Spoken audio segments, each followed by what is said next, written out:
He crawls inside the carcass of a dead horse to survive the night, and audiences everywhere gasped, certain they had just witnessed the most extreme moment ever put on film for the sake of survival.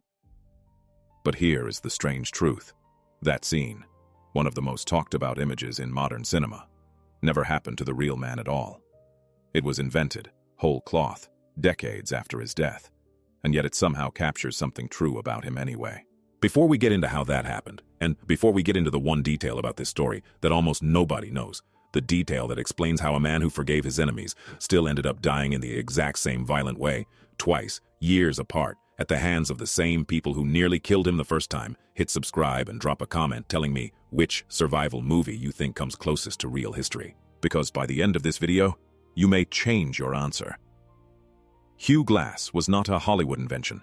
He was a real fur trapper, working the American frontier in the 1820s. A man whose name barely appears in official records, but whose legend grew so large that trappers were still repeating it around campfires generations later. He was born to Scotch-Irish immigrants near Scranton, Pennsylvania in 1783, and according to some of the wilder oral traditions passed down about him, his path to the frontier was not exactly a straight line. Some accounts claim he went to sea as a young man and had his ship captured by the pirate Jean Lafitte, forcing him to choose between death and joining the pirate crew. He reportedly chose to live, spent 2 years as a pirate, and eventually escaped by leaping overboard and swimming to the Texas coast. Historians disagree on how much of this can actually be verified, since so much of Glass's early life survives only through second-hand retellings, but it tells you something about the kind of man later generations imagined him to be. Someone who was already surviving impossible situations long before a bear ever got involved. By 1823, Glass had joined a fur-trapping expedition under General William Ashley, working alongside a group led by Andrew Henry. The film compresses and dramatizes almost everything about what happened next, but the bones of the story are real, and in some ways the reality is even harder to watch than the movie version.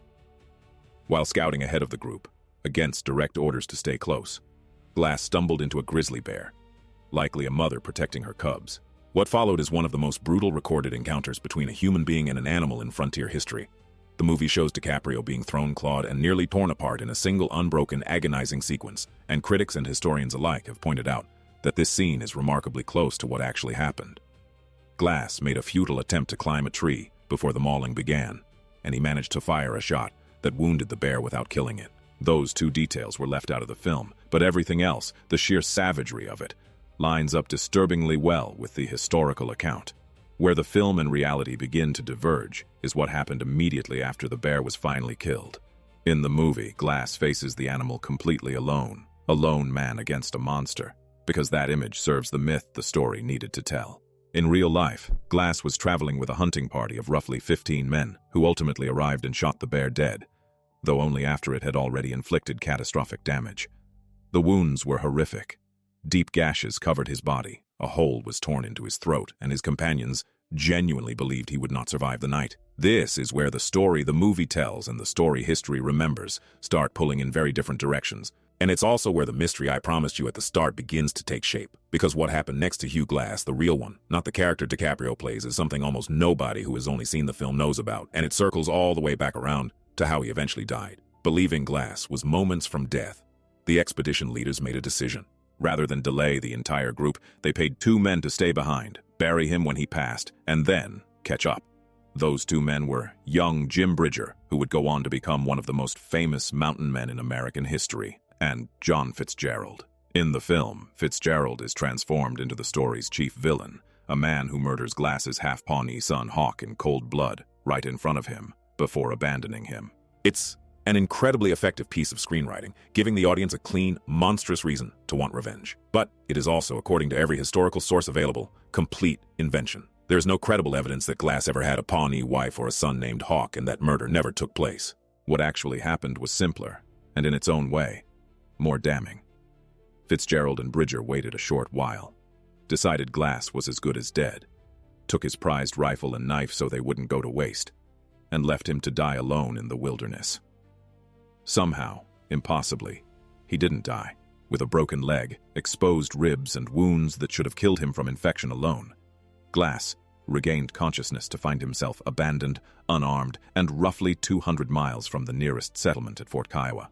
What followed was a crawl, quite literally, across the frontier that has become one of the most legendary survival stories in American history.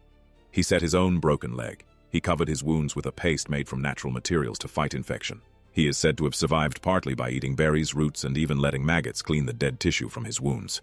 A detail so unpleasant that most retellings, including the film, tend to skip over it entirely.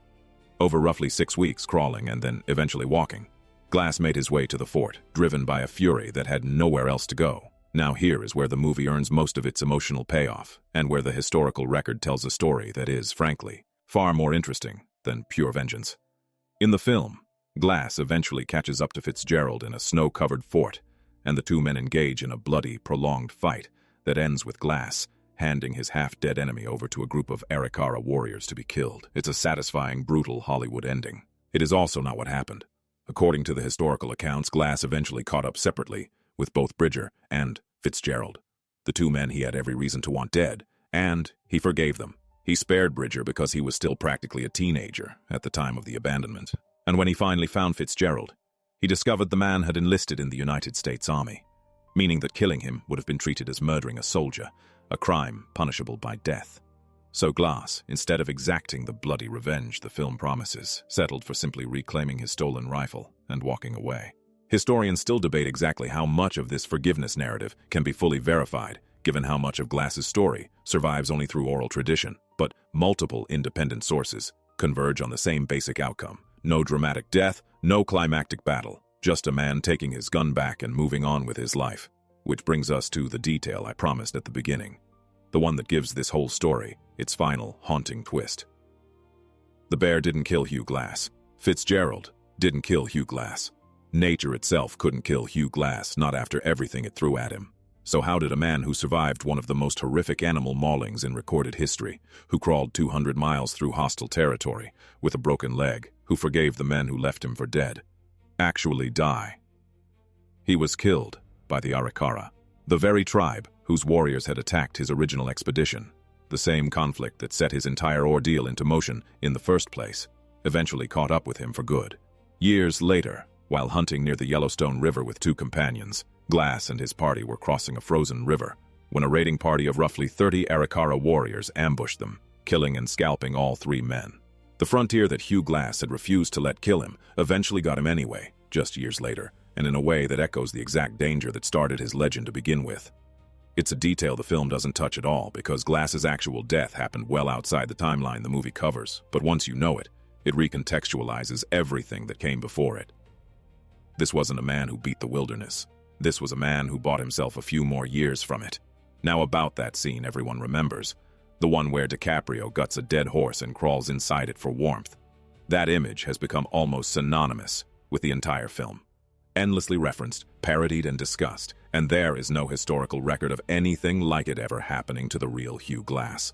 It appears to be a piece of pure cinematic invention, designed to visualize just how far a person might go to survive extreme cold, since the filmmakers had already relocated the entire story from the real setting to a much harsher one. The actual events took place in the Dakotas during the summer of 1823, not in some frozen mountain range in the dead of winter. The production moved the story into snow and ice deliberately, because the visual language of frostbite and hypothermia gave the film a different kind of danger to work with, one that photographs beautifully and terrifies audiences in a way that a summer prairie simply doesn't. And that decision came at a staggering cost. Filming took place across 12 locations in 3 countries, Canada, the United States, and Argentina, chasing snow around the globe as seasons shifted. Production shut down at least twice during the roughly 10 months of filming after 7 or more feet of snow melted within a single 24-hour period. An almost unbelievable problem for a movie that depended entirely on snow-covered landscapes to function visually. Director Alejandro González Iñárritu made the uncompromising choice to shoot entirely with natural light, which meant the crew often had only a couple of hours of usable daylight each day to capture anything at all. Combine that with temperatures dropping as low as -13 degrees Fahrenheit, and it's not hard to understand why some crew members reportedly walked off the production entirely, unable to endure the conditions any longer. DiCaprio himself has spoken publicly about how brutal the shoot was, calling it one of the most physically demanding experiences of his career, and it's worth remembering that this was the film that finally won him his long-awaited Academy Award for Best Actor, after years of nominations without a win. The film also took home Best Director and Best Cinematography, a total of 12 nominations overall, and much of that recognition traces directly back to the sheer punishment the cast and crew endured to make every frame feel unbearably real. There's also a rumor worth addressing directly, because it spread so widely before the film even premiered that plenty of people still believe it. Ahead of release, a tabloid story claimed the film depicted an actual sexual assault between the bear and DiCaprio's character, a claim so bizarre and so widely repeated that the studio behind the film was forced to publicly and strongly deny it. It never happened. The scene is horrifying enough on its own merits, an animal attack rendered with unflinching, visceral detail, and it didn't need a fabricated internet rumor to make audiences uncomfortable. It's a good reminder that even the mythology surrounding this film's production got exaggerated, in its own smaller way, just like the legend of Hugh Glass himself did nearly 2 centuries earlier. So what we're left with, when you strip away the invented sun, the invented final battle, the invented horse carcass, and the frozen mountain standing in for a summer prairie, is a true story that somehow didn't need any of that embellishment to be extraordinary. A man survived a bear attack that should have killed him outright. He crawled, alone and abandoned, across 200 miles of hostile frontier. He found the men who left him to die and chose mercy over vengeance, a decision far more complicated and human than any climactic movie fight could capture. And in the end, the wilderness he had refused to let defeat him found a way to collect its due anyway, years later, on a frozen river, at the hands of the very people whose conflict had started his legend in the first place. Hollywood didn't need to invent a monster in John Fitzgerald or a tragedy in a murdered son to make this story worth telling. The real Hugh Glass was already one of the most remarkable survival stories America has ever produced. Forgiveness, irony, and all. If this deep dive into the true story behind The Revenant surprised you, make sure you're subscribed, drop a comment with the detail that shocked you the most, and share this with someone who's only ever seen the movie version, because the real story deserves to be just as well known.